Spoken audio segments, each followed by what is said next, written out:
Okay, that's right. Thank you for your attention, everyone.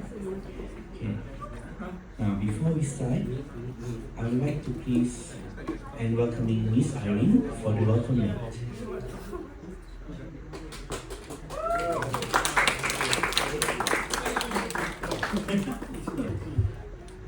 Welcome not only being going to be recorded right now.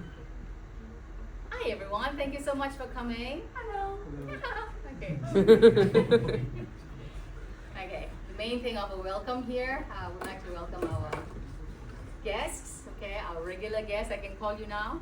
Seen you a few times already, so it's wonderful to see you. Thanks for your support. Thanks to the faculty for being here as well. Thank you very much. And of course, you guys. Okay, the beat of the school.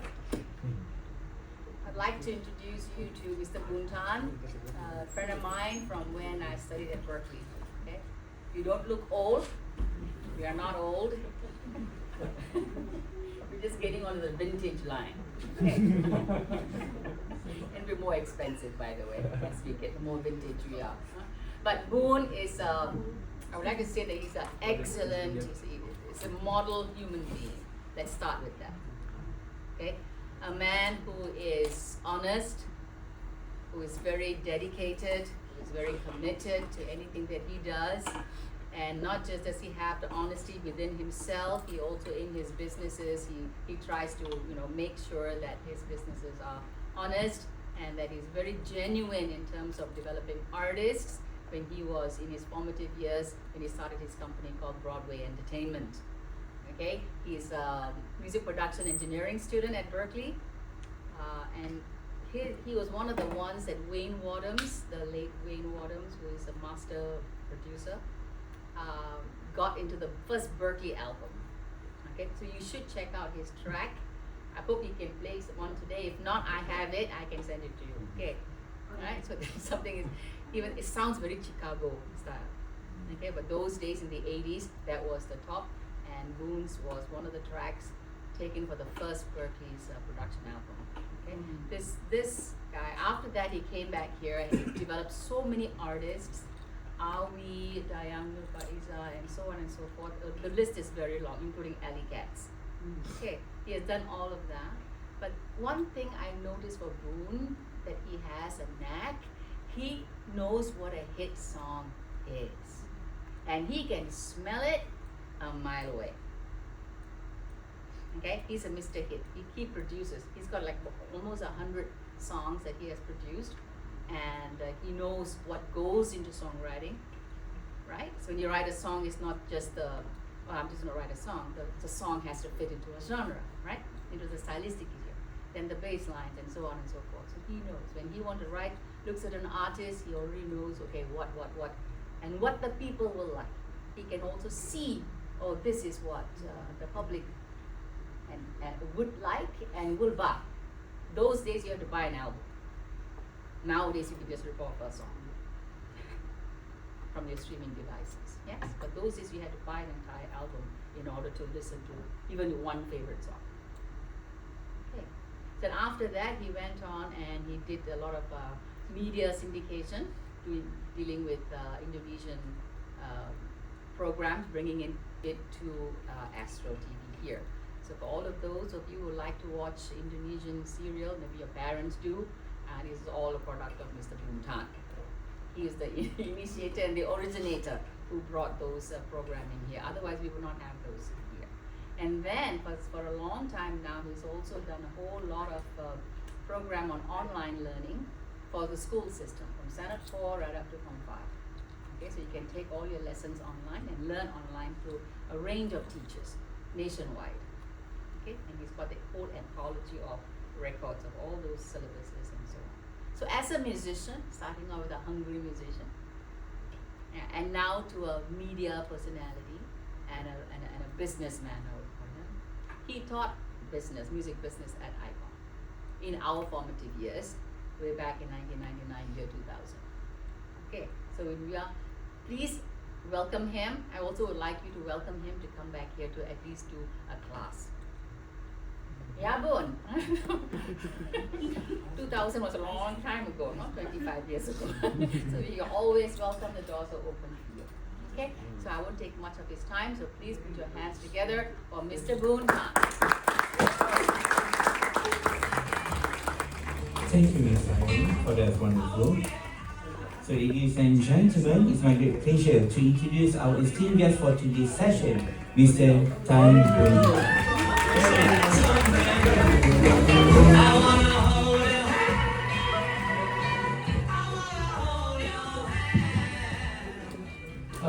Good afternoon, ladies and gentlemen, my old friend over there. So far, sit in the fun. I'm not going to charge you anymore. Yeah, as like I said, was many years ago I was here doing some classes for us used to do my business class. Okay, it's a great opportunity to see a lot of young people like you guys. It reminded me 40 years ago, maybe, or 35 years ago. So now you know roughly how old am I, okay? Vintage. Yeah, vintage. Vintage stuff is very expensive. You know, I've still collected vintage compressor. I have the original LA2A in my house. That one easily you can pay 30,000 for it. I have it. Many people think, hey, when? No, I have it. I have the C12, I have the AKG C12, the vintage tube mic, at least 40 years old. I have it because I used to make a lot of albums. I used to be a recording engineer after Berklee. Back in 1989, I started in LA. So LA for 6 years, then I came back here. So 1985, I already in Berklee. 85, 4 seasons, I remember. Okay, just a bit of a. Okay, this is just basically a short note of what I do. I used to be called Studio Cockroach in Berklee. That was my nickname. Because I was an MP&E student, and I would do part-time work for the school, get minimum hour wages. Some people work in the library. I did for a while, and I was the assistant studio supervisor. So at night, the student would come here, do their practicing in the studio. So I help them out, set them up for them, open the door and all that sort of thing. So, but I was literally every day is there, you know, that's the nickname came. I never go home with that.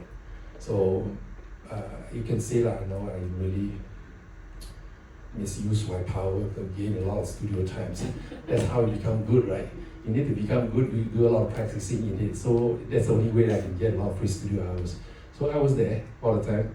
And along the way, I get into music business. Before that, before I go to Berklee, I also do a bit of music here and there. I was playing a wedding band.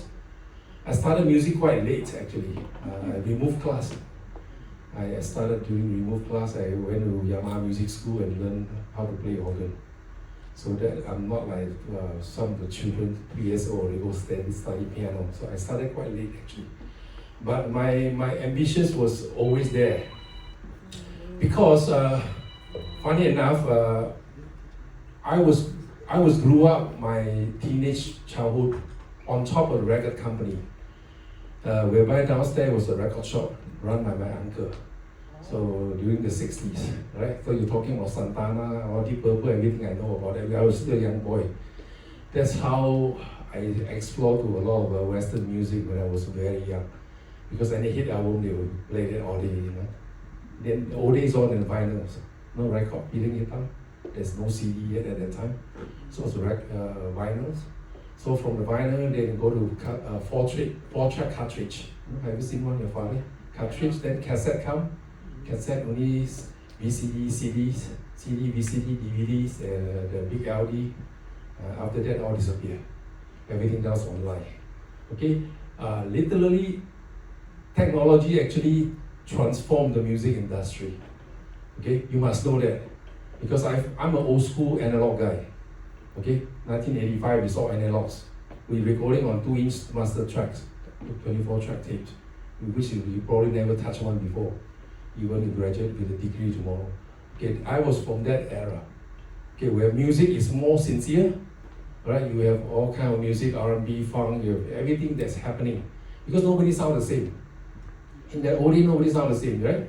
For you to make a record, you need to stick a couple of mic there and somebody have to go and play it. There's no quantizations, there's nothing. The guy must know what he has to play with a click track. Yeah, right? That's why I say no records sound the same, because everything is from a basic process until you get to mastering lab, right? It's pure organic, okay? Not like today you turn on the plug-in, everybody using the same piano sampling. Your piano sound like mine sound like yours. There's a string patch, I heard it before from somewhere. Nowadays, all the stuff sound the same. To me, I mean, in a way. If you click on the radio, they all sound the same, one song after the other. Right? Probably they're using the same software technology and all that. So now, more crazy thing is coming out with AI. Recording industry is freaking out, especially the recording industry in Malaysia. They send up, because we are a member to the Recording Industry Association. They are really afraid AI take away the creativity part of the business, and everybody will go on just click a few buttons, try to make some hit song out of it. Okay, that is a crazy part of it. And how do we go about it? Okay, so let's go by a bit really quick. So basically, this is the things that is happening. We have publishers, we have artist managers, producers, and all that as part of the process of making music in the music industry. Okay, I'm not sure what area you are interested in. I've spoke to some engineering students before. They are recording guy, songwriters. Any songwriters? Yeah, singers, performers. What do you guys want to be? So we can target those talk into those areas more. Singers, songwriters, okay? Right. Live sound, yeah, okay. Composer. Yeah, compositions, okay. Any other things? Yeah, music therapy is not in the mainstream music, but it's more toward true. Okay. Okay, let's start something simple first. Major label, we have artists. I'm not sure nowadays you hear all this term before. A&R, artist and repertoire marketing and all that. This used to be like mainstream label setup. Okay. What the ultimate goal is to create the asset. The asset is the sound recordings. The final end products of the singer who sing the song or make it popular. Those are the assets that eventually they will own. For any labels. Let's say if tomorrow you want, I want to become a record company, that's what you're going to get. Well, for whatever investment you put in, that is an asset you need to hold. Okay? I have a lot of sound recording in my hands and worth a lot of money if I sell it tomorrow. So that is a long-term income that you can create if you have hit song in your libraries, in your catalogs. Okay? Because those Malaysia allow you, I think, 50 years of copyrights protections. Once a hit song is made, it belongs to you for the next 50 years. As long as radio play your song, anybody in concert sing your song, you get paid, right? I haven't been very active for the last 10 to 15 years, but I still get a lot of money on a yearly basis because of the old hits I used to write. So that will come on the, it's like passive income. You know, you don't have to do anything, they just write you a check every half 6 months and all that sort of thing. So this is, you need to know where you're going to get your money at the end of the day and how to become a millionaire, hopefully before you turn 40 years old. It's possible, you know. I know a lot of musicians in this country are all millionaires. MRC is one of the big ones. Shari Abli used to be one of them. I'm not sure today, but a lot of people are in that. Siti Nurhaliza worth a lot of millions, you know, just a singer. So it's very possible that what you do now can make a lot of money for you if you really know what you want to do. 5-year milestone, you know. This 5 year I want to do, after that what you want to do. It will come slowly, but you need to plan now. You cannot say you get a piece of cert, tomorrow I'm going to be somebody, a live sound engineer. No, not really. Okay? I never get paid for 2 months when I got my landed my first job in Hollywood. Say, you want to work here? Sure, until we think that we can pay you, then we pay you. 2 months, they never pay me. Seriously. That's how the exploitation of this music industry is. You know, if they can afford not to pay you, they don't want to pay you. Because it's very hard to get into the door. But once you get into the door, you can do a lot of things with your talents and all that sort of things. So this is, okay, why I see this business, if you want to run a label, you must be good at something. Okay, Clive, who know about Clive Davis? Go Google him later on. He's one of the top label owners, A&R expert. He can foresee who can be a star, what song can be a hit, and all that. So you need to have that kind of talents to own a label. Okay? If you don't touch a label, you're just going to burn a big hole in your butt. You know, you're going to lose a lot of money. You need to be in that mind to do this business. It's not cheap business. If you want to invest in an artist, it's a lot of money. Okay? You need to know where this artist can fly, where it can go, and what kind of song is good for them to sing and can be a hit. So this is a criteria you need to know. If you want to own a label, unless you are a singer-songwriter, you say, oh, everybody is a singer-songwriter, everybody can own a label. It's true, which is in a YouTube scenario, everybody then on a YouTube channel, oh, I'm a label already. Not simple. Yeah, not many of them making it, only handful are very lucky one because they got spotted. But of course, at the end of the day, the number one thing you must have is talent. You must identify you have the talent now, or else you're wasting a lot of time. You need to know what is your talent is today.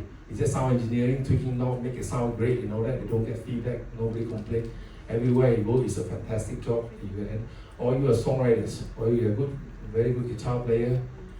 You can be called all the time by a studio album producer to hire you to play. So you need to know where your expertise is right now.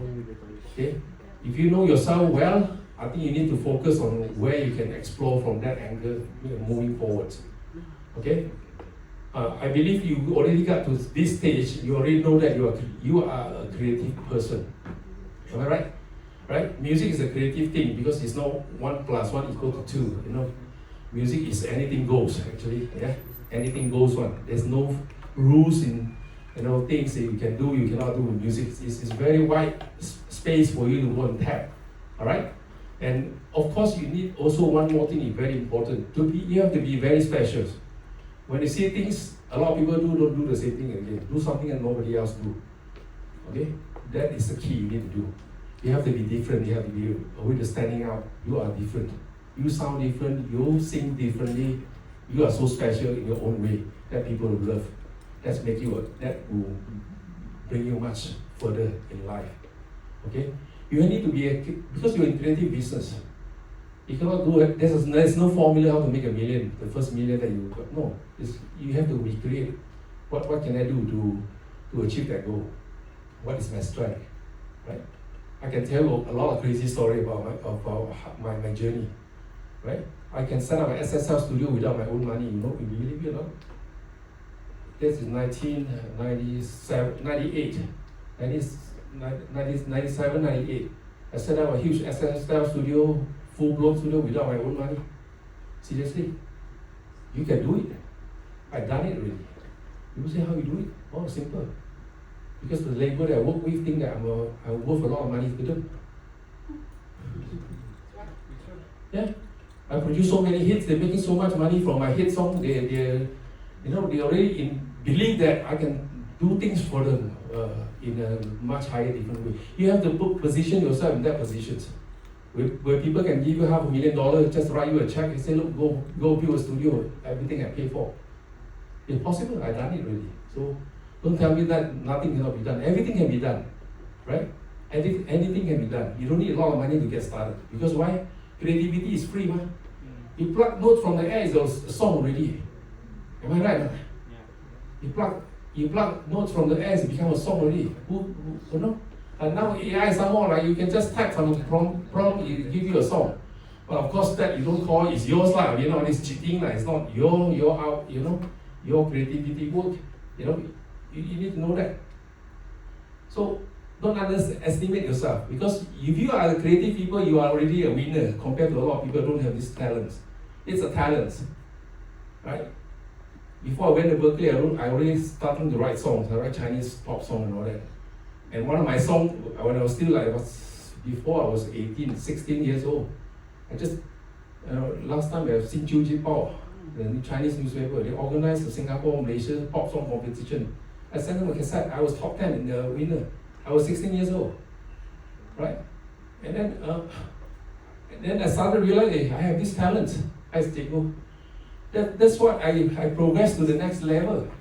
And then because in that 1985, no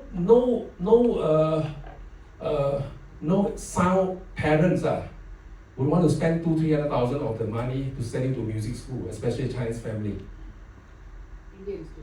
Indians too, right? I'm sure Malay but I have a Malay friend, they are under scholarship. Right? Well, my father spent almost 300,000 in 1981, whereby exchange US dollars 2.5. Now it's 4.3, you go figure it out. So the 2.5 back then is already $1 million over dollar now. If you go Berklee for 4 years now, I think $1 million you need to have nowadays. So what I'm saying is no sound parent would want to send their kid to spend that kind of money for music. Kenapa tak architect lah, lawyer atau those doctor lah, whatever. Those are big occupation in the old day, right? So my father's quite crazy, same like me. So okay lah, you want to go. Because I already can show them that I have a lot of capacity in this area. I was teaching for Yamaha after I learned how many years. I was teaching for them. I was playing, I was making money doing wedding gigs and all that stuff. You see what I'm saying? So my focus was very sharp. It's like, oh, this is what I want to go already. I want to do MPNE. I already decided, before I even go, this is MPNE I want to go. I want to look cool with a big console and all that shit. After I graduate, I say I want to own a studio. Well, sure enough, I have my studio. By owning a studio, don't glamour. I want to own a label. Of course, I own a label after that. But these are all the plan that you have to set for yourself to make sure that you move. Okay? Or else you'll be stagnant there. Right? You need to set yourself a goal so that you know. Alright, before this year, I want to do what you need to know. Of course, a lot of these things sometimes come with a little bit of luck, right? Which is right, yeah, that one. Okay, music publishing. Okay, what is music publishing? Okay, the old way of music publishing is much different than today's. Okay, the old day music publishers, they have to actually push very hard to get your song plugged by a famous singer. If your song not become a hit, they don't make any money from you. Basically, you split the royalty into half. They get half, you get half. And their job is to make sure that your song get plugged in their album and become a hit. Yeah, that's publisher's job. But nowadays, things are changing. All right, you need to be. Last time you need to be in a publisher, you need to be, like MACP member and all. Nowadays, no need. A lot of things is changing. You can join independent collection agency to collect your money from you, from YouTube, from Instagram, and all that sort of things. So the old day, you need to know. The Beatles song you heard earlier was recorded 1963, before I was born. Okay, 1964 already become a big hit in the US. That was the first big hits Beatles recorded. All right, and that's particular album, that single sold 12 million units back then. It was the biggest Beatles singles. Could you imagine if you are the one who write that singles, even until today, you get millions every year, man. You don't even have to lift your finger. Millions are coming every year for the next 50 to 60 years, depend on the societies of copyrights in that particular countries. Okay? And then the whole catalogs was sold to Michael Jackson. If you guys don't know the story, there's 200 over songs sold to Michael Jackson for about 45, 46 million. And then what happened to that? Michael Jackson teamed up with Sony. And then they were owning half of it each. And then much later, after Michael passed away, that whole catalog, over 50% of the whole catalog was absorbed into Sony Music they bought over the whole thing. You know how much? $750 million US dollars. Okay? Could you imagine if you are, you're writing just one song of that particular hit series, right? That's why during my time in US, we know if you can write a hit song for #1 in the Billboard chart back then, average you're getting 500,000 US dollar royalty in that particular week alone. Wow. Okay? Yeah. Babyface wrote End of the Road for 12 weeks, number one. That song is easily on radio at 6 million US in royalties, maybe more. That's US alone. Okay? That's why it's the big temptation to become the next superstar, the next big thing. But it's so difficult because so many people want to become the next big hit. Why are you not doing it? Right? So you need to know it's a huge business. I think K-pop nowadays is about 6 billion plus US dollar industry a year. K-pop, right? But Malaysia 2023 record company reported about 302 million in total incomes. So it's still far away. Why the Koreans are so far advanced? Because the Koreans know, the only way for them to make a lot of money is K-pop music and then the drama series, things that to export. Because the domestic consumption is so small. Korea is very small population country, right? So for them to get, just like Thailand, right? Thailand, big money is making is tourism plus the agriculture. So they need to know where to get the money. So Korean government actually very smart, right? Once they promote K-pop so become so big, Korean cosmetics boom, Korean food also boom, right? Now people want to go to Korea holiday, right? So it's a huge industry, right? Right? Blackpink and all that group bringing how much in a year? You just go figure out how much for a concert ticket if they come. They can pack easily 40,000-50,000 people in the big stadiums. That alone, huge. And the government, of course, making tax out of it. It's part of the income, they have to pay tax. Right? It's a huge business, whereby we think it has a potential. US has been doing this for many years, right? We basically benchmarking on what the success in US to the world. Even Europe is not that big. But look at it. All the early big artists, a lot of them are from UK. Yeah. Beatles is UK. Where else from UK? Big name? Pink Floyd, Coldplay. No, not Coldplay is now. Early days, Stings. A lot. Yeah. So because one thing is good is but they speak the same language. Because English speaking dominant country is the biggest in the world. Right? Of course, K-pop, I was thinking, look, that could not be true if we can make something into a bit half English and half Korean. This is what they're doing now. It works. People have the time to understand what the hell they're talking about, but it still works. It's because the song is catchy. But the whole bloody world is singing that song right now. Seriously. That song will bring them 20 million every week just on royalty. Easy. Okay? Easy. Right? And then you can actually foresee that actually the music industry come out from US is the trend. It's a trend. What's the trend right now? You know, pop radio, #1 Billboard chart last week. It's easy. You can see there's a trend. Right? Bruno Mars hit. What Bruno Mars sing now? Duet. That song is duet with a Korean girl also a duet. And what is the style? It's an old R&B, funk, rock type of thing, right? Fun, easygoing. There's an old sound. There's nothing new about that, right? People don't understand. There's nothing new about that. It's an old shit to recycle and then but make it better and make it more current so the kid can understand. There's nothing new about that. Okay? So what you learn today, actually, you need to learn the history of the music. Go to listen to the 60s. Start with the Beatles. Go listen to all the Beatles songs. Because I still think they are the super writers even until today. The way they write songs is too advanced back then. It's still, even now, you go and study how they write those songs, is incredible. Okay? It's that you need to learn. Because history play a big part to move forward to the futures. Right? Because like I said, music is always recycled. Right? It's nothing really 100% that you never heard before, no. Right? It's always your Sabrina Carpenter stuff. It's also like you heard before. It's an 80s shit. Right? The pop thing, the going song, it's very easy. And then the hardest part is how to write a song in 4 chords. Nowadays all the song is 4 chords, right? You see? You laugh. Try to go write a song in 4 chords. Not easy. Eh? So the thing is, when you come out to become a songwriter, you want to have the next big hit.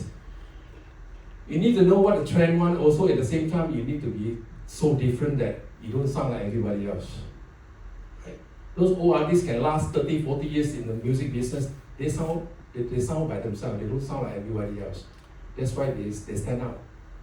So a lot of artists nowadays, they come and go very fast. We call it one hit wonder. After 6 months, maybe there's no more next hit. They're gone already. They bye-bye. So you need to be really, you become an artist, you need to know where is your identity. How to use your identity plus your characters, your whatever that you have, your aura, to make it, that's you. Right? So it's a business, like I said, but it's not difficult because you're already into it. It's just how you go and call it that part out, this is mine. Right? Siti Nurhaliza saying, nobody step in my territory, this is mine. I sing this way, it will be always I sing this way. And people accept it, and always anything that you put out is a hit. Okay? So, Taylor Swift, perfect. If any songwriter, singers, you need to go learn how, dig inside how Taylor Swift work. Yeah, it's important, right? Because she has all the talent. She's the billionaire. I think she was the first billionaire artist that make it. 500 million, over a million of money just because of she owned all the copyrights to the songs, the sound recordings. Sound recording is the other half, the other side of the publishing. She wrote most of the song. She re-recorded the first 6 albums after they gathered with Scooter Brown. Okay, so imagine that how powerful, how crazy she is. Say, screw you! I'm going to record all the songs that you own. I'm going to have a new version of mine. She's going to re-record all 6 albums, and now, yes, you as a what do you call it, the fan, which one you want to listen? It's up to you, lah. At least the fan will support. Oh, I still like the new version. They don't listen, lah. But at least they say this is mine. You see, the asset is where the sound recording is. That's where the money is. Okay, so you understand all that, right? So why should I share my sound recording? Of course, when you start out as a new artist, you have no choice. Because people invest on your career, they need to own the assets. You walk into a record company, say, Universal, can I get a recording deal? Sure. You are good, blah, blah, blah. Okay, this is the term and condition. Some of the dotted line, give you some advances, or the thing you make owned by the company. Right? But they promise to make you a star, right? That is the investment. Right? Because they have to promote you, they have to make sure that everybody knows about you. You have to make sure that your song gets on radio before you can even become somebody, right? So that is the investment they make on you. So they have to own that sound recording rights for that particular song that you're going to sing or album you make. Okay? So, but once you become famous, you can have different kind of deal. You can say, look, I don't want to sign the same deal. After 3 years, my contract expired. I already somebody, I don't want to sign the same deal. I want a labor deal. Sure. You get a labor deal. They advance you 200,000. You run on your own. But there's still, whatever you make, we have a cut on it. Right? There's so many different structures that you can get into it to get a deal that what is suitable for you. Right? Last time the same thing. Before I make an album, the label will spend money first. Send me the money. Okay, you make an album. You can sign a three artists, 6 album deal, whatever. Worth how much? They will pay you. Because for them it's investment. Because they know that if you can deliver at the end of the day, they give them the hits. That's what they count. They don't need to like you actually. Right? It's a business. Right? You give me the hits, I make the money, yes, your share, we pay you. It's okay. Right? Always thinking it's a business. There's nothing really personal about it. It's pure business. Because like a lot of newcomers don't understand. Singer-songwriters nowadays especially, they don't understand. They don't want to do a deal with label. They think that they can do it for themselves. A lot of people think like that. Do you think like that, Miss? Exactly. They all think like that. Oh, I don't need a record, I can do everything because YouTube is free. Everybody can go YouTube, set up a channel, right? Then call themselves a label, right? Wow, so easy. You so easy, I cannot cari makan already. Then all the parents tell, oh, my daughter is a recording artist, she has her own channel. Sure. Right? It's just so easy to do all this now. Just like a producer, I call myself a producer because I can write 2 songs. I got a sound Pro 2 software. Now I'm a studio. Sure, you are a studio.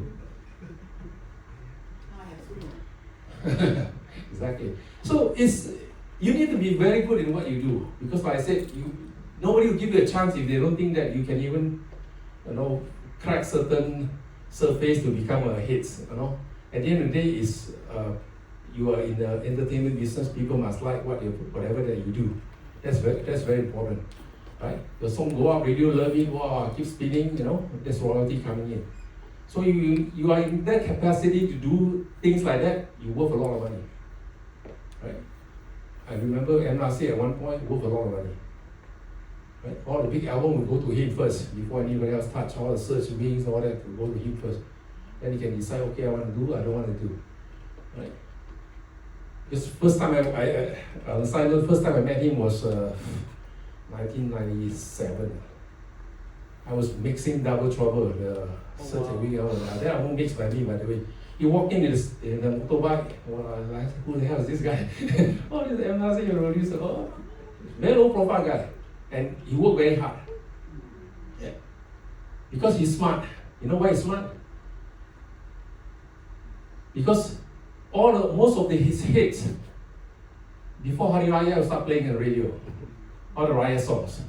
Right? He did a lot of Raya songs that become very big hits. Don't like, all the radio start playing. And he got his check every year for the same song he wrote 30 years ago. Okay, you need to know what people want, and then you have to actually encourage yourself, look into that anchor, what you can do.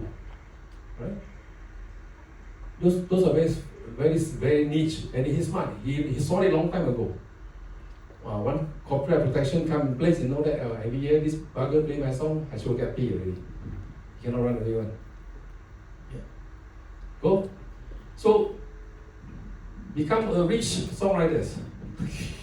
A studio recording. This one I spent a lot of time, my career actually doing this. It's a hard business. Take my word for it. If you can, don't start a recording studio business. If you can. I've been through all that, okay? I've been through all that. I built a lot of studios, my own studio, Shadi Amri Studio, Menora, I built for him. Because technology changed too fast, right? Before you recoup on the investment or the console you bought or the software, blah, blah, blah, something new came out already. People think, you don't have the latest 24 bits or whatever, you lose out already. In the old days, it's a bit different because the analog era was running good for at least 30, 40 years before all this digital stuff coming. Right? But the cool thing is, if you own an analog console like a Neve, an old Neve, wow, you're a king now. Because why? People want that sound from the Neve console. They cannot get. Okay? I have a Neve module. I have a 1066, Class A, pure, pre-amp EQ. That's the best. Right? For recording vocals, all that together with my setup, that's the best. Seriously, because you cannot emulate those sound with the latest plugin, whatever, as I mentioned to them, it will never be the same. Right? You can have your best plugin software, plus I put my vintage setup up, you A/B them in the studio, you hear the difference. Right? The vintage sounds breathe into you. It's like live. The tube mic, the Class A pre-amp EQs that you cannot get nowadays, also very difficult to get. Plus we have a tube compressor sound. That things come alive. Right? So don't get into studio business if you can. I'm not saying this discourage you, but no, this business is too fast, especially nowadays. Technology change too fast. Before you can actually recoup your 50,000 investment, something new will come out. So don't get into that. You should invest your time more into creative things. If you can, but if you're a technical guy, then maybe to become the best engineers you can, mixing engineer, right? You can do mixing, recordings, and all that sort of thing. People still need good engineer to do mixing. Yeah. In the US, I think engineers make a lot of money just doing mixings. You can get about $3,000 to $5,000 US just to mix one song for you. So that's how much they make. They put one, yeah. But again, try not to tell your father, hey, Dad, give me 300,000. Why still no, don't do that. Okay? Artist management. Scooter Brown started from this, right? How they started? They have the eye and the ear to pick the next big hit from YouTube, right? That's how literally some of these guys started.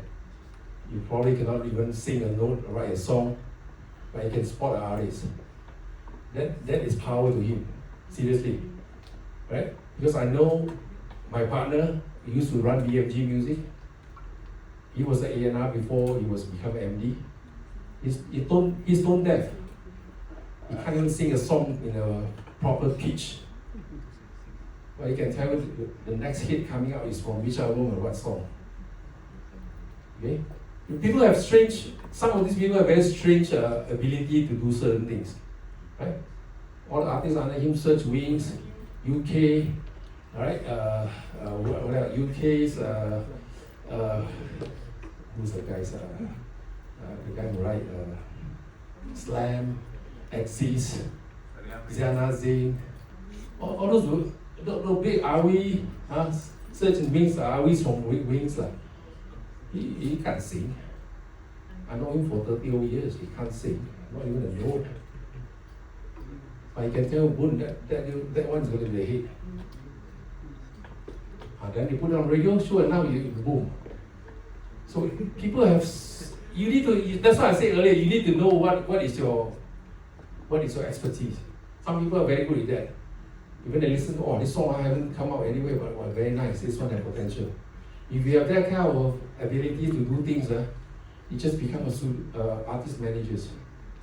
Go out around, talk to these people, right? Do a deal with them, come up with a nice package, some basic picture, bio, with a couple of good sound recording on tape. Go get a deal. Once you get a deal, you become the artist managers. Right? Everything you make, you take 20% at least. Right? From cosmetic, you become so big like City Noiser, you're millionaires, man. right? One cosmetic, one tilams are just endorsements. Go by the millions. There's no like 200,000 anymore. No. Right? Yeah. So if you're taking 20% of somebody that bring in 5 million, you're a millionaire. They don't have to think so hard. So it's a job, but you need to like that job. You need to go persuade a lot of people. You need to go and basically open a lot of doors. And some people like it, some people don't. I don't. But we used to manage artists before. It's not easy. It comes with a different type of challenges. But like I said, it is part of the music business. Okay? Scooter Brown, right? Justin Bieber, this big star, right? So many options. This part I think more to TV. I'm not sure you want to talk later. Anything else we can have questions now or half an hour?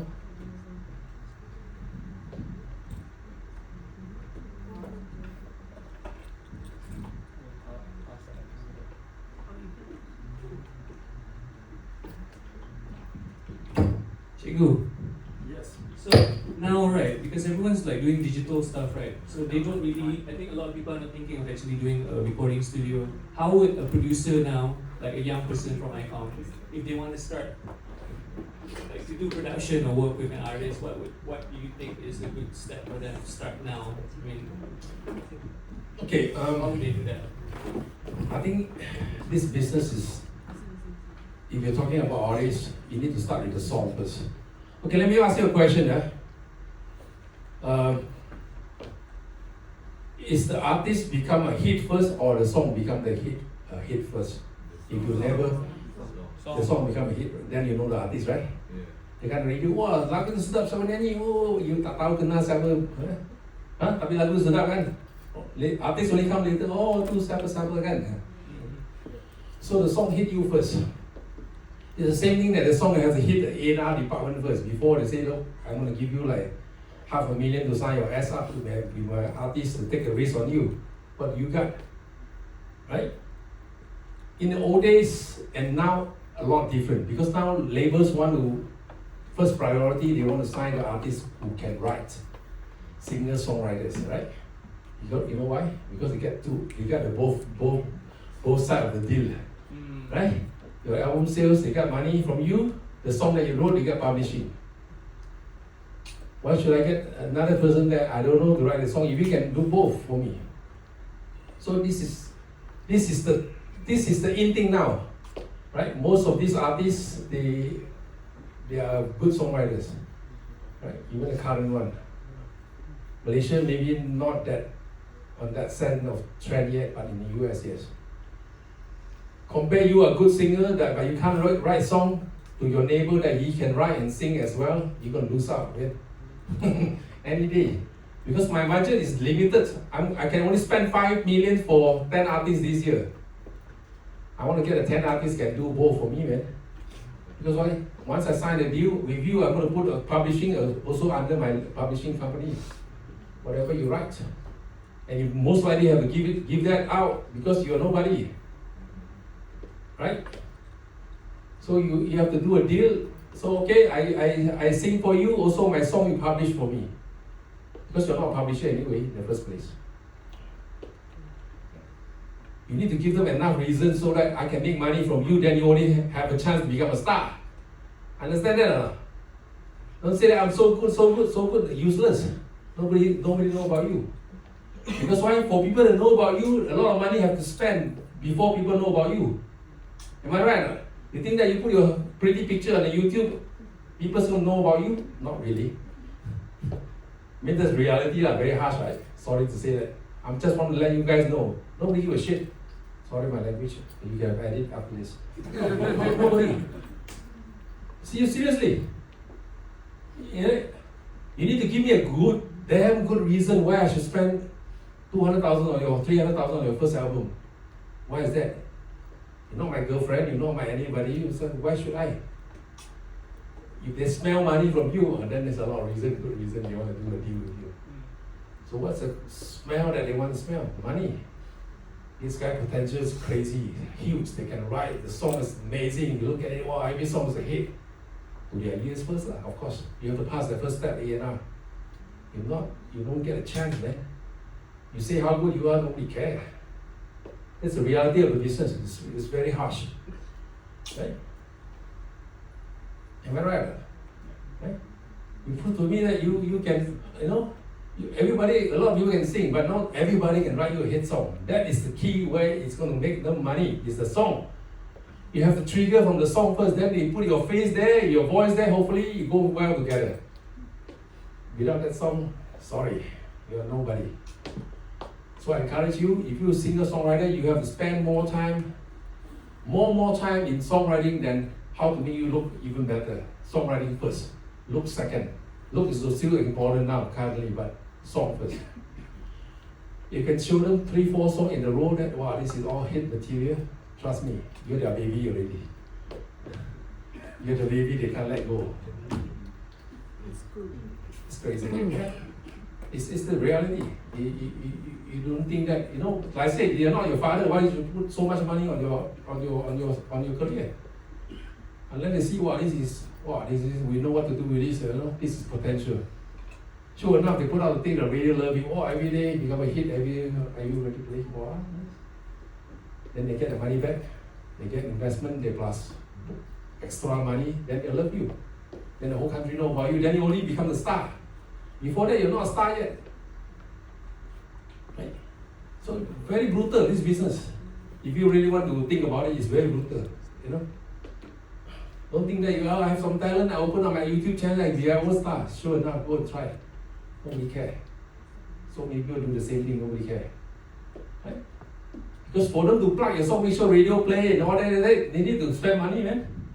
Yeah, people need to go like, oh, sell you this new act, very potential, try, give you a shot, play a song. They have marketing people, they have promotion staff, PR and all that. You need a team to make sure it's happening. And then the end product that you put up, your bedroom demo may sound good. They can hear a hit song, but it's not good enough to put on the radio. They have to get people to redo your stuff, make it sound good, spend money, then it sounds like a record. Otherwise, it sounds like a demo. See? When you spend money, it sounds good. Because why the professional make it sound good? You spend money. You don't spend money, come out from a bedroom, hopefully lah. Even all who's the artist that younger make the first Grammy from the bedroom? What's it called? Billie Eilish. Same story. People hear hit song first, wow, this one potential. All the stuff, okay, never mind. Once we sign the deal, we put few $100,000, everything become good.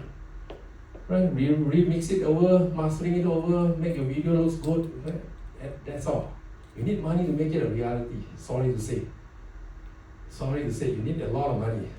And a lot of people would not dare to invest on you because they know what you're going to bring them. Right? You need to convince them. So what do you do? You just showcase. I think in the old days, people like to send demo to record company. Yeah, my latest picture, send. Nobody really. They don't really look into it. Trust me. But if you have somebody who are their good friend, who know the circle of people, they say, hey, look, check this out, where is it? That guy's potential managers. They have to go and sell you. Right? Make sure that they sit down, they turn on last time cassette, put on the cassette, play your cassette, wow, then say how good you are, where they discover you, all that. It's a selling part of it. It's a whole process of getting things done. Not think that, oh, my bedroom song come out, I put on YouTube, tomorrow I'll be a hit. Waiting there and wait. Not, I don't think so. Trust me. Very seldom it's going to happen that way. Right? So, back to basic. You need to get your creative stuff together. You need to really make some things that you think can move people, can fly. That's all. Then the rest is history. Any more questions?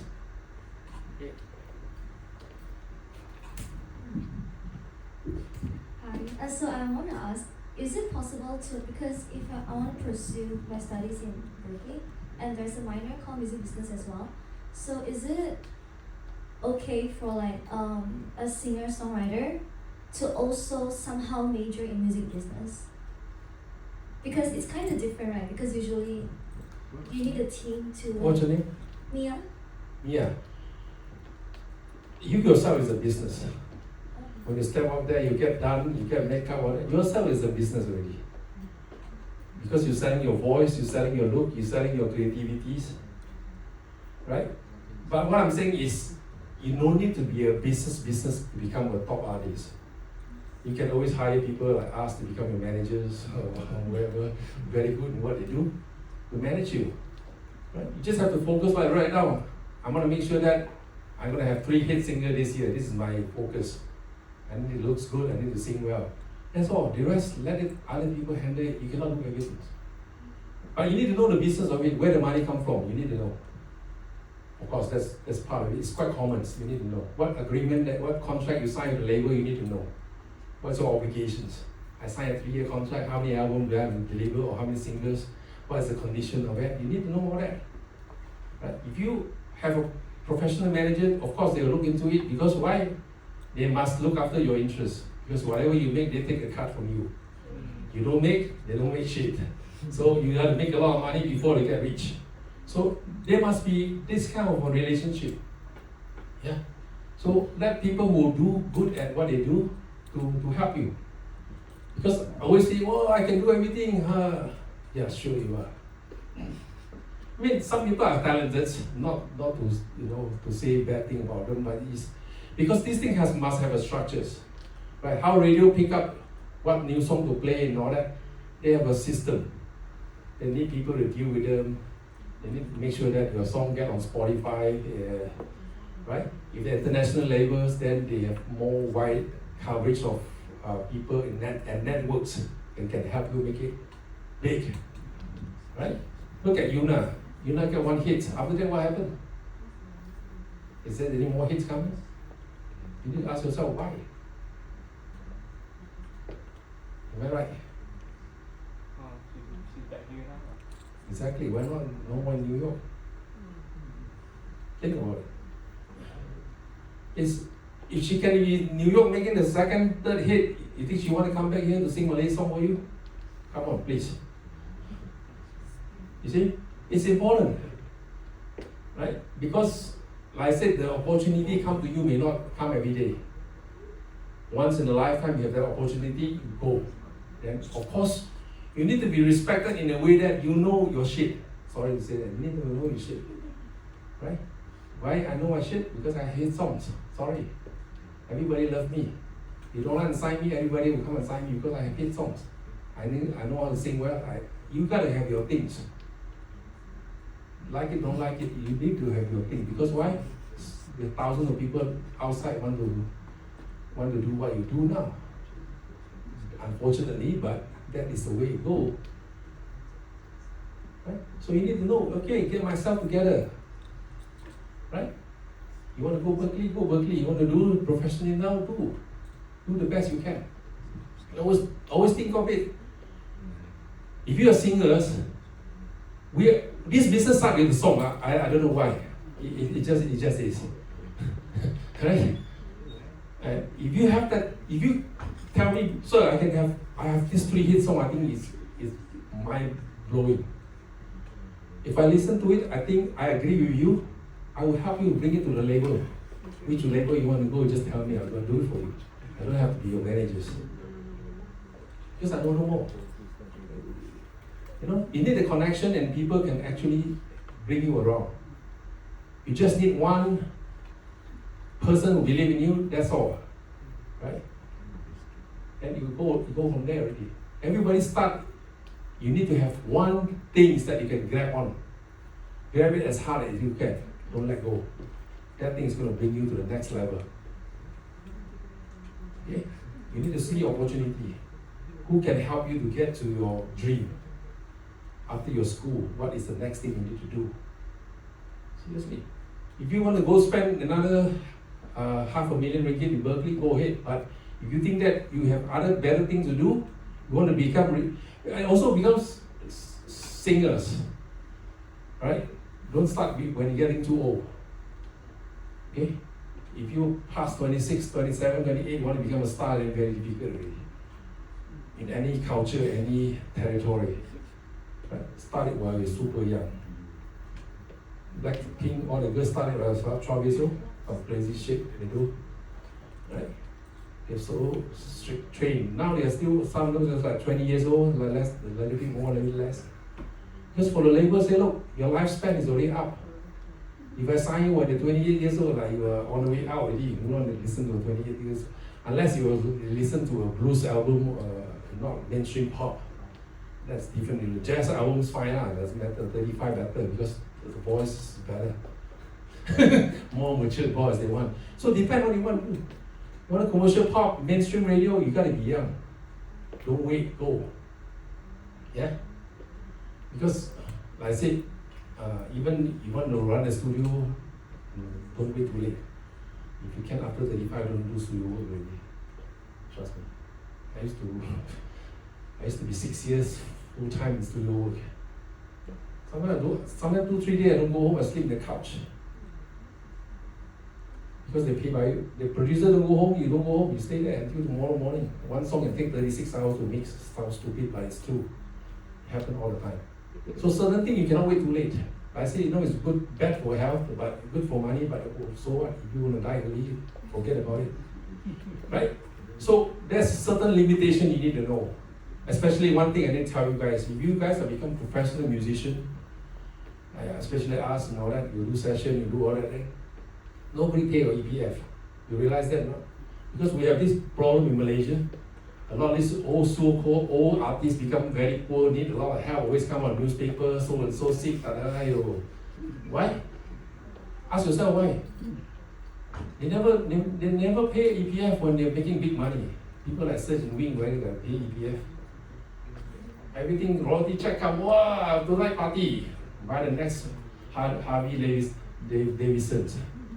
The next big car. They never put money aside. When you get old, you cannot sing anymore. How are you going to survive? You need to have that kind of backup plan. A lot of people fall into this trap, especially popular artists. I know too many of them. Can't mention them. Too many of them. Right? You need to have backup plan. Because our social system don't protect people that are doing this type of job. It's so-called like a gig economy job. You know, you go sing, you get 5,000 a year, 10,000 a year, do show and all that. A lot of people don't even pay income tax. Sorry to say, right? So when you go old, you don't make contributions, you always end up this story lah. Artists become not issues. So help yourself. Think of it as a business. Regardless what you do, set up a small company for yourself. Okay? Your income go in there. So you have income, you have whatever money you spend as a cost. At the end of the day, whatever net income you declare as the income tax. So at least you have proper things to fall back to. Understand? Even you're a school teacher or whatever, you can if you make below certain number, of course no big deal. But if you're a music teacher, you open a big class, you potentially few 100,000 a year, $1 million a year, you better run it properly, man. Don't run it like at home, because sooner or later they come after you. You never pay tax, big thing, right? Make sure you do all that. You are covered, right? So you do contribution to EPF. So when you get old like me already, you have money in the bank and all that. You can still go on, right? It's a job. Always think it's a job. You love music because you started from a hobby. If I'm not right, I'm not wrong. Is it because of hobby you love music so much, you get into music, now it's a job. Okay? It's a job. You need to make income. Later their children need to eat. So look at it very professionally. Also always plan ahead. 5-year goal. This 5 years I want to become a freelance engineer. Be the best in KL. Good. After 5 years, what do you do? Some people say, hey, I want to open a dealer selling equipment. Oh, you go set up a shop. It's music related. You're selling professional audio equipment. It's a job. Right? Just don't open a studio lah. Don't waste a lot of money in studio. That one don't. Okay? With something and touch, something don't. Trust me. Right? You're gonna get burned. Right? But yeah. Think of it as a job.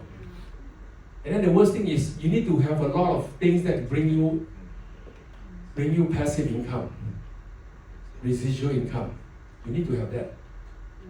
Okay? Because if you're a sessionist in the studio, how many sessions can you do in a week? How many hours in a day can you work? And if people pay you by the hours, you quite limited in that numbers. How much can you make in a year and that sort of things. Right? But if you have creative stuff that make you royalties, this money will spin and spin and spin. Right? This is what you guys should look into. Yeah? Even if you write baby music for baby program, whatever, there's still royalty. As long as you get play, people listen to baby song, you still get money. Right? Whatever it is, make sure that you create residual incomes. You need to have that. Right? Because your peak may be 10 years. During this 10 years, you are bloody hot. Everybody want to ask you to do things, and you pay you a lot of money. After the 10 years finish, you may not be in that lucky in that position. So where are you falling to? You need to plan out this thing. Like I say, it's a job. It's a career. Right? It's a career. Question?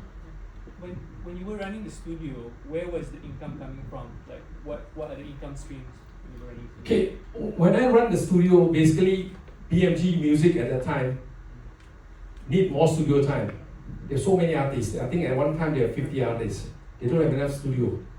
They say, Boon, you start a studio, I give you the money, I pay in advance. Right? Every month you bill me. How many hours my artist you contract. So less than 2 years, I recoup all the money.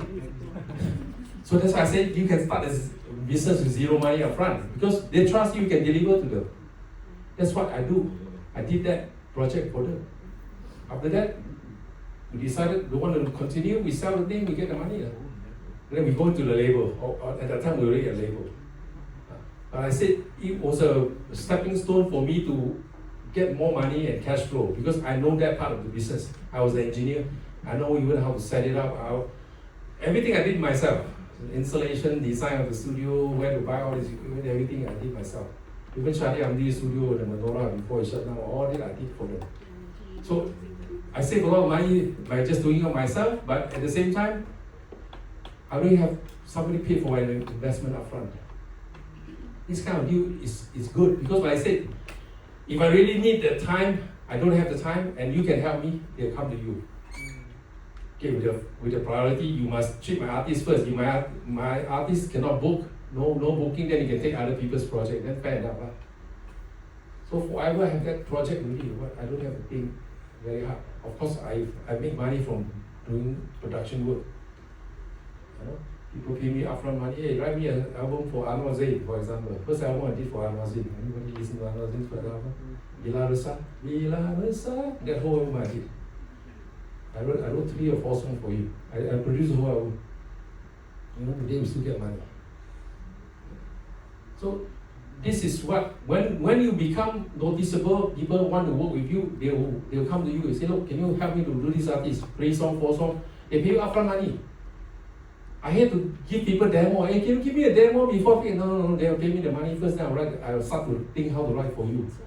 Seriously, in my past experience, album work, I never do demo. Forget about demo. Right? They pay me. Hey, just give me the even Awi. I didn't want to know who's Awi at the time. They call me up. Hey, I send this rocker. Can you do 5 songs for me? M. Nasir already did the 5. You can do 5 songs for me. The money came already. What? Okay, start thinking how to write. What is this artist all about? Oh, is this? Oh, okay. That's how I do. And the artist came and no lyrics. I don't write lyrics, sorry, you figure it out. So I wrote the lyrics. Francis also he wrote the lyrics. So things like that happen. So it's good, you know, you need to see opportunity. When you see opportunity, grab, don't run. Yeah, go with it. So I was making a lot of money just doing productions. I mean, it was good money at the end, at that time. I can easily make 20,000-30,000 a month at that time. I was like 28 years old, just came back. Seriously, right? But of course, if I continue to do that, then my career, I'll be finished. I don't have anything to fall back to. Luckily, I have a studio, I have my labels. So this thing actually brought me to the next level. Okay? So you need to always think forward. Alright, what happened if this 5 years, I don't want to do this, I want to do something. You need to have a next stepping stone to move forward. Right? It's like that. It's not a way to make money. Even a young man nowadays, they make money. You can make music for games, they also make money. Any other questions? One more perhaps? Then we close it. There's a vintage microphone and all that still work. How do you keep them? Keep them in a special box. Yeah, on and off you have to turn them on. Because like I said, they are vintage. And most of the Class A stuff, you need to turn them on. And then capacitor, you have to change it once in a while. The cap will go first. The tube stuff normally they're still okay. You know, if you don't bang them around too much, they're still good. And those things is very hard to get a replacement now. It's just like I don't know why I like old stuff, but old stuff give you very different things. You know? Even I drive old car, I have old car also. Spare part very big at it. But anyway, I keep old car. I have 2 cars, 35 years old. Okay, anything else, children? Yeah, go ahead. I think this is a bit unrelated, but I want to ask, like, so what do you do mainly now? What do I do now? Yeah, mainly. Okay, haven't been writing any commercial stuff over the last, before the pandemics. Before the pandemic, I still do some pop stuff and all that. So nowadays I'm in music education. I'm in e-learning. I have you go to www.ittv.com.my, that belongs to us. We have an online learning for up to SPM, from standard 4 SPM, whereby you can get your classroom videos reproduced. Yeah. So let's say you want to skip content for 2 more weeks, don't go to school, all the videos are in my portal. You can just watch there. You probably better than the one you get. No, I cannot say that. That's sensitive. Seriously, this is what I do. We accumulated about more than 1,200 hours of videos that we produced over the last 15 years. Okay? It's a bit crazy because it was something so big, I didn't realize that when I stepped into it, it was like, wow, this take forever. From 4, from 5, I have 10 subjects, chemistry, physics, and biology, and maths and all that, you go and figure it out. The whole text, whatever your textbook have, I have the videos. Right? If you content 2 weeks, you watch my video, probably you do okay. And then someone will offer money back guarantee. You cannot even get a C. If you subscribe more than 6 months, you cannot get a C, you get the money back. Wow. Yeah, you must give people assurance. Right? So, this is what I've been doing, but I have big dream to come back to music. I need a bit of time, hopefully. I said, what you can do, what you can't do sometimes is not how you plan it to be happen. I said a lot of things happen big because some collaboration as well. Right? Like the thing I told you earlier can be big, but you need a big institution willing to come here, look, I got a master, let's go. And if that happens, it can be big. Right? Because I said, I'll take money to drive these things. A lot of money. And not 2,000, 3,000, 20,000, 30,000, no, it takes millions to drive this kind of ambitions to go across. You need money. Yeah? But it can happen. After seeing the Korea can bring about 6 billion a year, I think it's possible. Right? I think Malaysians have more talented people in music compared to the Korean. I think lah. Yeah. But like I said, this thing take a lot of collaborations. A lot of people need to believe in it, and if they do, it can happen. Yeah. That's what I do now. I enjoy what I have as a I have a lot of catalogs, old songs I have. I do my new e-learnings. Maybe 3 more years I want to stop most of it and just to do other things. yeah. Okay, but you, sorry? Come back to ICOM. No, any day, like I said, I want to tell, actually, I like to help if there's a need for me to come and talk to you guys face to face in a private manner, how to maybe see how to guide you guys through what you need to do. Everybody have different things, every different idea, different mindset, different things. Alright? We can do that.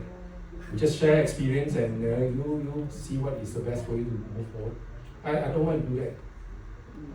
Once a month things or once every 2 months, up to you. You just tell me when you can come, then we will do it. Don't have to be there, it could be just a small little room. You can do it. More like career expectation and planning. Yeah?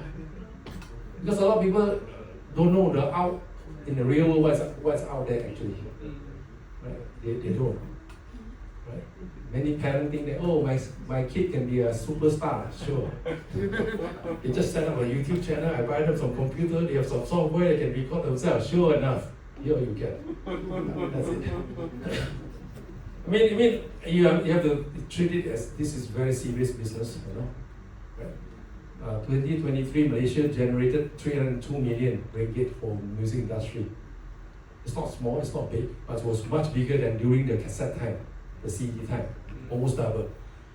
During my old day, I used to do like 180 million ringgit a year, total industry. Now it's 300 plus. I think can easily hit 500 and above if the right thing is to do, right investments put in. Don't forget, during when I came back 19, between 1993 to 98, that was a peak for Malaysian industrial music, right? A lot of big stars from here was exported to Indonesia. Because why I know that? Because my in-law owned PT Musica in Indonesia. That's my relative. We're talking about the old Peter Pan, all those artists, Mori Varantika, everybody is owned by them. They are the biggest local label back then. So I know a lot of this history. Slam was very big in Indonesia. Satu lagu Gerimis Mengundang can have 20 versions of the same song in one cassette. Wow. Keroncong, Dangdut, everything you think of one song, 20 versions of the song. They were selling a hotcake. They were selling millions of copies. Right. That was peak time for Shari Amri. Until we had that accident in front of the TV3. He almost died. He was very close to me. He was one of the most successful songwriters for Malay music after M. Nasir. That was him. So many hits he wrote. So many of them. Even today, on the old station, you heard all his songs. He's a very humble guy. He doesn't know that he has that talent until he came to work for BMG as a store boy. Wow. His first job was store boy because Aziz and me are partners. Dato' Aziz used to help him. Dato' Aziz Baka is the BMG behind ENR. He also the co-founder of AirAsia with Tony now. So he started as a storekeeper, packing cassette. Last time you had to send different store order different thing, they had to pack the cassette to send to shop. They bought him an old guitar. From there he became a superstar. He wrote so many hit songs. So many hit songs. Trust me. He used to make millions just from songwriting. It's possible. That's why I say Malaysia is not big industry but still very possible. Very possible. Because now with the internet open up, the whole bloody world is your audience already. No more just Malaysia radio play, you get royalty. No, the internet is, the whole world is your audience already. Right? If your song can hit bigs in some territory, you go. Right? That's all. Nobody stop you now. But the thing again is how to manipulate this to your advantage. Not manipulate, how to leveraging all these things to your advantage. You still need the labels. Sorry to say. Because the label know the inside of this business more than a lot of you know. Right? At the end of the day, it's dollar and cent. Where they squeeze more view, more whatever, more play on your songs, all that. They know how to do all these things. And sorry to say, music industry is controlled by mafia in the US. It started before, even now, same thing. I didn't know that. It's true. It's big mafia business. Big mafia business. Yeah. You got to know how to kick the ball at the end of the day. Yeah. So, but now it's more transparency in terms of to get things moving and all that. But still, it's very controlled little circles. So to get to know a lot of people in the circle is very helpful because you never know, you know. Even though I'm not really active in producing the current stuff, but all these guys I still know from ages. All the MD, all of them I know them.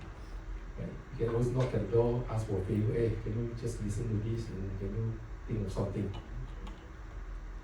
Because for them to pick up your phone, it's sometimes challenges. Who are you? Why is this guy calling me? So that's the thing. You need connection to get things moving, right? Sure.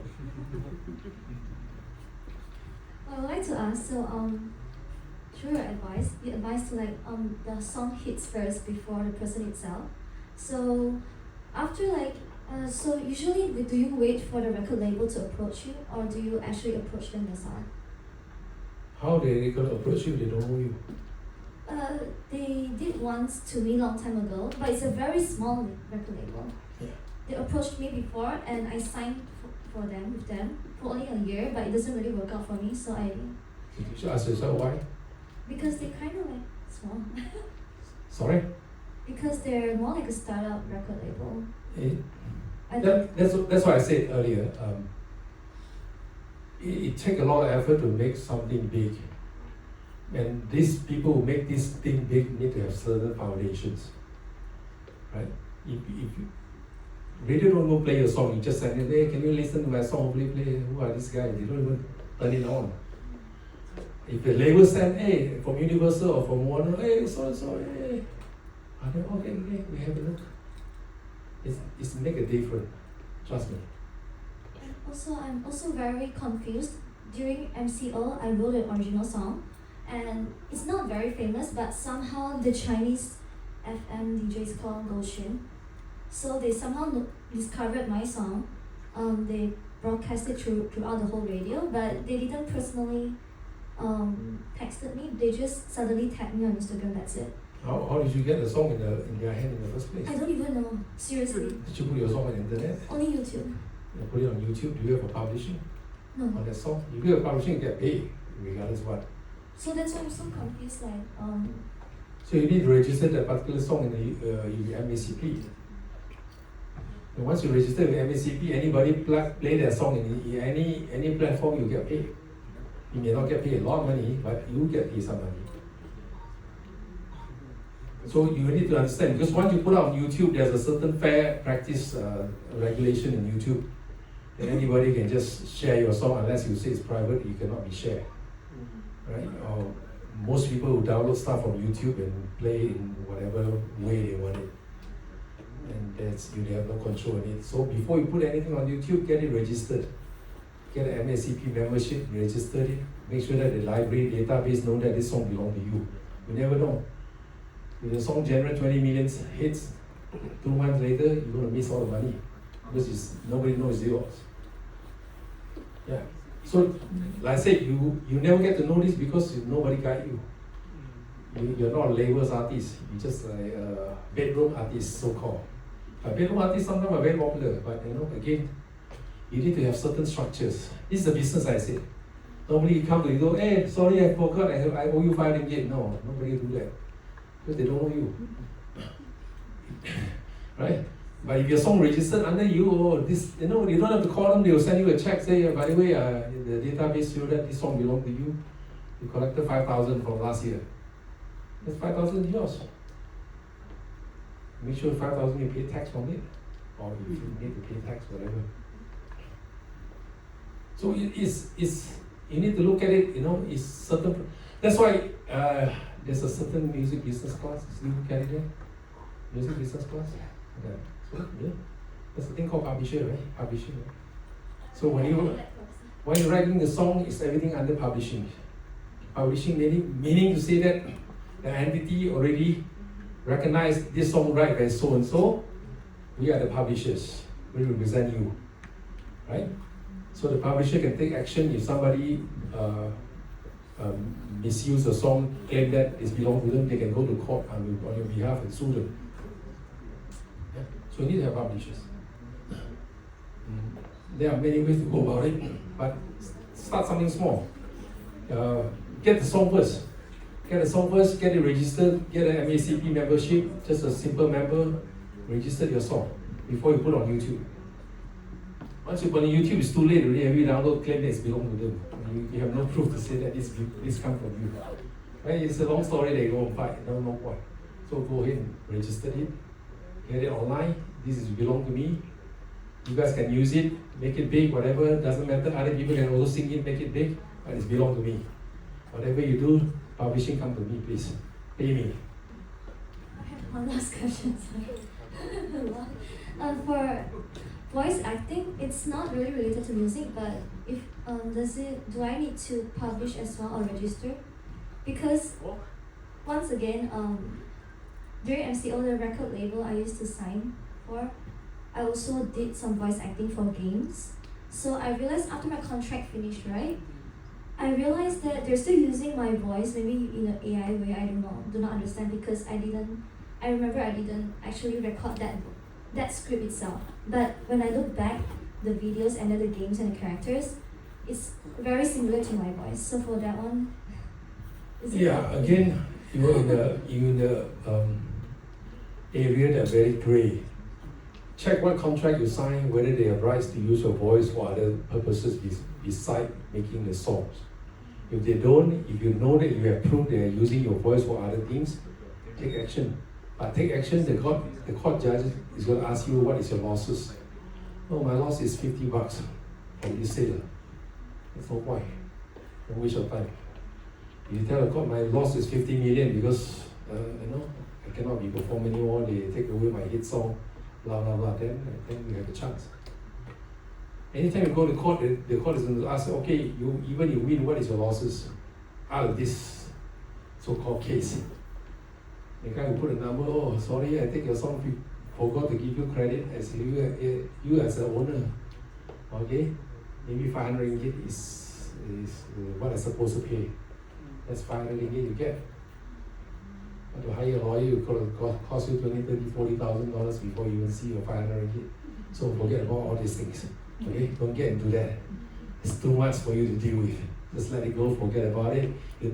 Just be grateful, thankful that somebody loves my voice. My voice is very potential in all these things. Look at it that way and do something new, do something better. Move forward. You cannot go back and claim this. You have no proof. You have pictures taken that you're in the studio doing this. There's other proof saying that this belongs to your voice. So many voices can sound like you, it may sound like me, it may sound like us. You can't. Don't even think about it. Right? Waste your time. Just move on to the creative stuff. Right?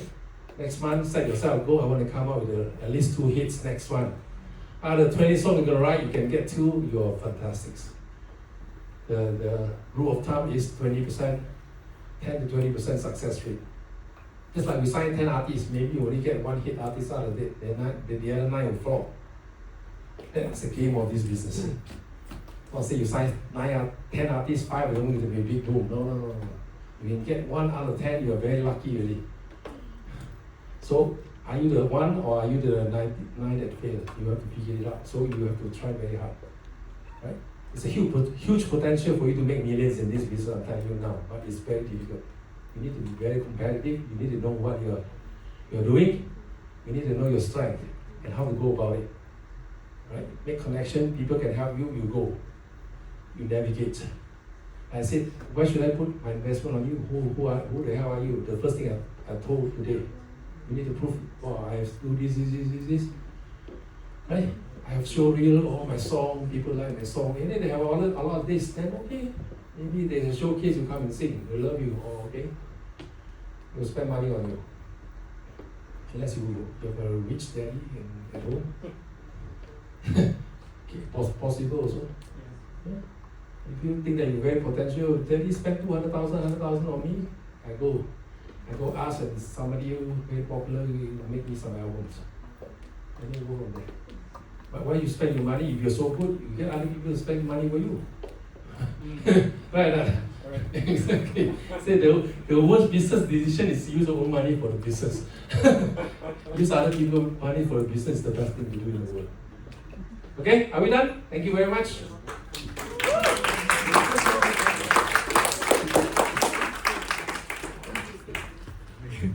Thank you, Mr. Boon Tan, for sharing your inspiring journey and invaluable insights. Now, ladies and gentlemen, let's give another round of applause to Mr. Boon Tan. Before we conclude, we would like to present a certificate of appreciation to Mr. Boon Tan. You want to email me? That's the numbers, okay? Okay, before we conclude, we would like to present a certificate of appreciation to Mr. Boon Tan as a token of our gratitude. I would like to invite Ms. Irene to the stage to present the certificate. This is a certificate of recognition. Thank you so much. Thank you. So much for doing